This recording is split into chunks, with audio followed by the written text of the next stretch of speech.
कि हम गए थे साहब ज्ञान लेवे के लिए, तो हमारे अंदर जो बैठा हुआ है आत्मरूपी आत्माराम परमात्मा वो सामने दिखने लगा। अब जब दिखने लगेगा तुम्हें शंका का काम ही नहीं रहा। कितनी ऊंची बात लिखी है कि रामायण में भगवान राम समझा रहे हैं कि साधन धाम मोक्ष कर द्वारा, पाए न जेहि परलोक संभारा। मनुष्य शरीर पाक है और तुमने 9 दरवाजे छोड़ के 10वें द्वार को प्राप्त नहीं किया कि सो परत्र दुख पावई सिर धुन धुन पछताए, कालई कर्मई ईश्वरे मिथ्या दोष। नरक 84 जाएगा।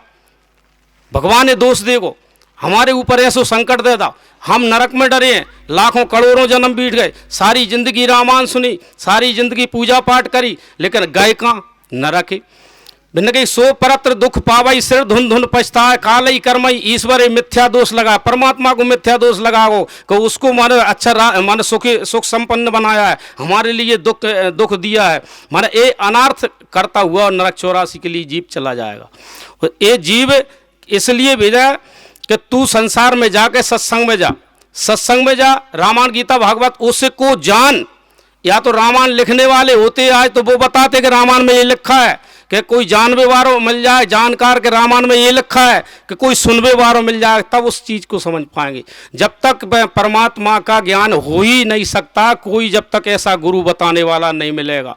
और गुरु के पास जो मनुष्य पहुंचता है तो वो भक्त बनता है, ज्ञान लेता है, परमात्मा को प्राप्त है। उस गुरु गोबंद दोनों खड़े काके लागू पाए, बलिहारी गुरु आपकी गोबंद दियो बताए। 1 सेकंड का काम है, जिस दिन तुम ज्ञान लेोगे उस दिन परमात्मा के दर्शन करवाए जाते हैं इस दरबार में। ये दरबार वो दरबार है कि सारे धर्मों को, सारी जातियों को, सारे जितने भी पंथ चल रहे हैं सारे पंथों को इकट्ठा करके हमारे इस दरबार में समाहित होते हैं। ऐसे दरबारी माने ये अवतारी हुए हैं, संत अवतार। जैसे उसी समय कबीरदास जी आए साहब एक समय, और गोस्वामी जी आए, इनने रामायण लिखी, गीता भागवत लिखी, जिनने एक एक संत होते हुए चले जा रहे हैं। आज कलयुग में तुम्हारे सामने प्रकट होकर नहीं, उस अनामी धाम से प्रकट होकर तुम्हारे सामने आए। लेकिन जब राम थे 14 बरस से वनवास जा रहे थे, गांव वाले कहाँ थे? सब अयोध्यावासी कहाँ थे? कितनी परेशानी परिविन्न है।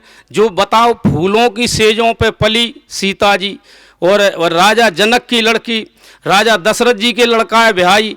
यहाँ भी राजमहल और वहाँ भी राजमहल, जैसे उगत से डूबत दिन को राज, जिस 14 बरस वन में गए सब कहाँ गए थे? जब कोई ने सोची के परमात्मा है, जब वे चले गए दुनिया से, शरीर छोड़ गए, अब राम राम चिल्ला रहे हैं। और कौन के 80 साल 20 कोई 80 साल 90 साल को हुए, भगवान को पूजा करवे वारो कि भगवान तेरे पास आएगा, वो भी जखे के आए तो नहीं है, तू सोई भजन लगा हमारे गाँव। सो तू मांग ले चले गए, हम चले जाएंगे आगे से, अब तुम भी चले जाइयो। वे मिलने तो कब हुए नहीं है, और मिलावे वारे मिल जाए तो 1 सेकंड की देर है, 1 मिनट की देर है, वो दौड़ के तुम्हारे सामने खड़े हो जाएंगे भगवान, और तुम्हें वो तुरंत प्राप्त हो जाएंगे। नहीं तो मरे रामान माँच माँच के रमे मरे राम राम भज भज। अब वो चले गए, उस टाइम पे तो कछु नहीं थे। भिन्न कही के जब कोई नहीं पूछत तो चलो ठीक है, 1 महीने जब रावण ने राखी थी, अब जो राखल लगो, ऐसे माने ऐसे कहा तो हम नहीं खाएंगे पीएंगे। पूरी अयोध्यावासी ने बुराई करी, नातेदार रिश्तेदार ने आओ जाओ। भगवान ने कही कि लक्ष्मण जी अब पार नहीं पर, सीता जी भगाओ अंत। अब बताओ बिन्ने अंत भगाना पड़ी। ऐसे पीछे दुनिया वाले हैं। जब भगवान कृष्ण आए, बताओ गोकुल में इनने जन्म लाओ, जेल में जावे के बाद में गोकुल में, जब गोकुल से लड़ाई लड़न लगे, सबरे वहाँ से भगे मथुरा में बसे, मथुरा से लड़न लगे फिर भगे नंदगांव बसाओ, फिर भाई पीछे पर बैठे सब दुनिया पूरे परिवार ले जान के वहाँ में द्वारका में जान के नहीं बचे थे, इनके परिवार बचाए थे। पूरी रामायण गीता भागवत लिखी रखी है। दुनिया वाले तो पीछे पड़ते ही रहेंगे, तुम जिंदे रहोगे जब तक आ रहे पहुँचते ही रहेंगे। वे जब भगवान ने नहीं छोड़े तो तुम्हें हमें काहे को छोड़ेंगे? ऐसी दुनिया भाई, तुमने पूरी वो देख लो। भगवान राम समझा रहे हैं कि सदगुरु करन धार दृढ़ नावा, दुर्लभ साज सुलभ जेई पावा। ये संत महात्माओं की जो मूर्तियां दिख रही हैं, ये कहते हैं कि आए हैं बादेश से जहां तुम्हारो धाम। भगवान राम भी भाई कहते हुआ टाइम पे हम आए हैं कुछ तुम्हारे लिए देने के लिए, और कृष्ण भगवान भी कहते हैं कि हम आए तुम्हारे लिए, लेकिन बिन की कुछ सुनबो। अब कृष्ण जब महाभारत युद्ध शुरुआत हुई थी तो कृष्ण भगवान गए दुर्योधन के पास कि पूरा राज्य तू संभाल ले और ये पांडव जो है ना इनके खाने के लिए व्यवस्था कर दे, अकेले इतना गांव में इतनी जमीन दे दे कि इनकी जीवन यापन कर लाए। तो बिन्न कह के ग्यारह बताओ, 3 लोग का नाथ उसके सामने खड़ा हुआ बात से का कह रहा वो 11 तू का जाना राजनीति में सुई के नोक के बराबर जमीन इनको नहीं दूंगा। जब 3 लोग के नाथ से ऐसी कहे बारे मिल गए और तुम हम कहाँ लगे होगा कम को ज्ञान यहाँ हुआ गुरु महाराज की चेला को बताओ वारो माने बताओ। जब 3 लोग के नाथ जो सामने कह रहे हैं हाथ जोड़ रहे हैं कि भाई तू लड़ाई मत लड़ाई, इसमें बहुत जीवात्माओं का हतान हो जाएगा, दुनिया के माने कितनी बड़ी आफत आने वाली है। जब भगवान राम की नहीं मानी, भगवान कृष्ण की नहीं मानी तो तुमरी कौन मानेगो।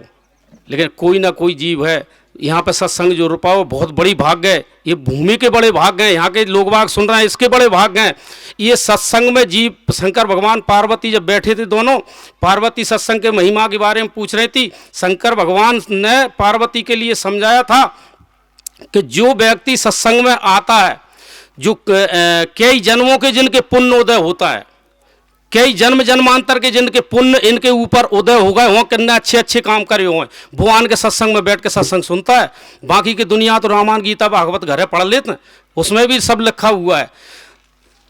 भिन्न कही है कि जब सत्संग में आता है और सत्संग सुनता है, वो सत्संग में आके जब सुनेगो तो प्रण कर ले कि मैं भगवान का भजन करूंगा, मैं भगवान का भजन करूंगा। उसने सोच ली कि ये सत्संग हो रहा है भगवान के भजन के लिए, मनुष्य शरीर मिल रहा है, 24 घंटा में 1 घंटा निकाल के बताते हैं जाने का 23 घंटा तुम्हें घरबार ये दे दो, बच्चे ने दे दो, बच्चा ने दे दो, रिश्तेदार दे दो, जमीनें दे दो, नौकरी दे दो, धंधे दे दो, 1 घंटा निकाल लो, चाहे रात में सोत में कर लो, चाहे बैठे बैठे कर लो, चाहे चलत चलत में कर लो, जहाँ तुम्हें मर्जी पड़ रही हो 1 घंटा वह निकाल के जान के अलग दे दो। कौन है 23 घंटा दुनिया दे दो।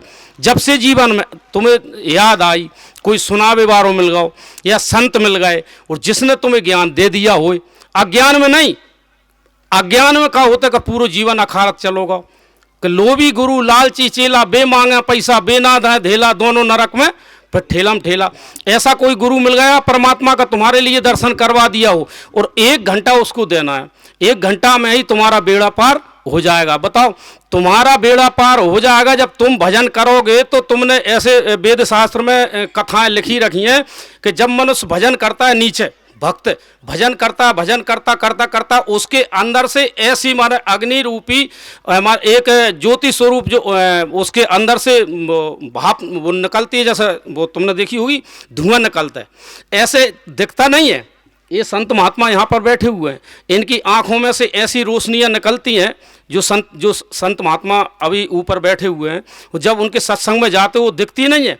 कैसे दिखती नहीं है? आपके मोबाइल में नेट आते कि नहीं, मोबाइल में दिखता है कि नहीं नेट को, ये देखा तो वो टावर से चलता है कि नहीं, बीच में कहीं दिखता है।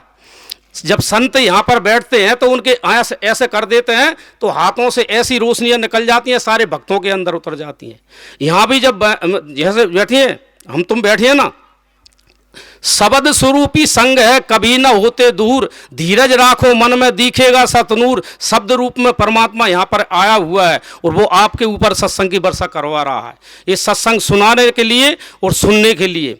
और जब पार्वती जी से शंकर भगवान बोले कि जो भक्त आन के सत्संग में प्रण कर ले कि मैं भगवान का भजन करूंगा, मैं 1 घंटा भजन करूंगा, तो यदि इतना उसने सोच लिया ना, उसके पीढ़ी के यदि पुराने भी नरकों में डले ना, तो वहाँ यमराज आदेश देते हैं कि इनकी पीढ़ी में कोई भक्त पैदा हो गया भगवान का भजन करेगा, तो इनके पीढ़ी के जो पुराने हैं ना आंगले हमरे, तो उनसे भी कहो कि मानव जन्म जान के इनको दिलवा दो, तो वो भी इनके साथ में भजन करेंगे। कितनी बड़ी महिमा हो गई। एक तो हमरे कहूँ पुराने भी नरक के चले गए ना, उन्हें फायदा कि हम भजन करेंगे तो हमारी माने ताकत वहाँ तक पहुँचेगी, तो उन्हें भी जन्म मिलेगा। एक पुरानी पीढ़ी के लिए फायदा, हम भजन करेंगे तो हमारे देखा देखी हमारा बच्चा भी बैठ के करेगा।